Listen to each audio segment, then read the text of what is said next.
নবী সাল্লাল্লাহু আলাইহি সাল্লাম বলেন, আল্লাহ তাআলা ভীষণ খুশি হয় বান্দা যখন তওবা করে। এজন্য যুবক ফিরে আসো, নওজোয়ান ফিরে আসো, নিজের ক্ষতি করো না।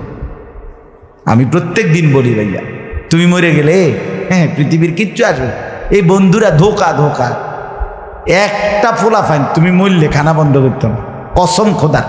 তুমি লিখ কেন, তোমার একটা ফ্রেন্ড এক লগে যেটি বইয়ে বইয়ে বিড়ি খায়, তোমার লগে গাঞ্জা খায়, ফুটটা খায়, বাবা খায়, মদখোর গাঁজাখোর, একসাথে বইয়া উলঙ্গ ছবি দেখো, ওই জানোয়ারের জিজ্ঞেস করো বলে আমি মরলে আমার ঠ্যাংটা ভাঙলে তুই একবেলা খানা বন্ধ রাখবি।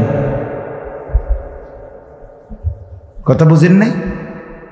ধোকা ধোকা, এগুলো ধোকা।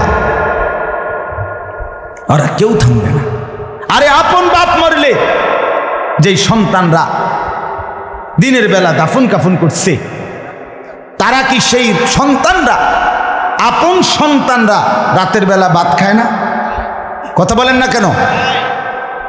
পাশের ঘর থেকে খানা রান্দা ইয়ে আরো বেশি খায়, আরো একটু গোস্ত লাও, যেই কান্দাটা তুমি কাঁদছো আজগা কি ভাইয়া?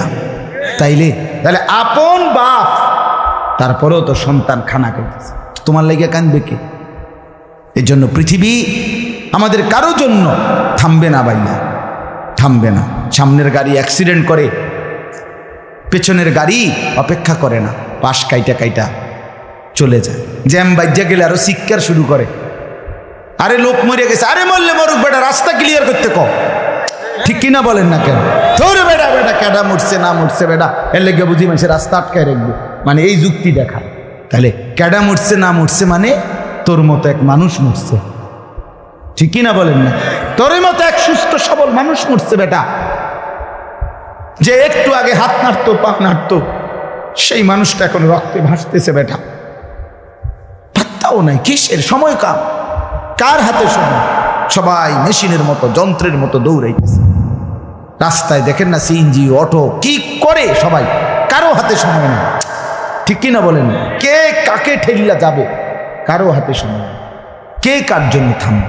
এই জন্য তুমি নষ্ট হয়ে গেলে বন্ধু, কেউ তোমারে ফিরাবার নাই।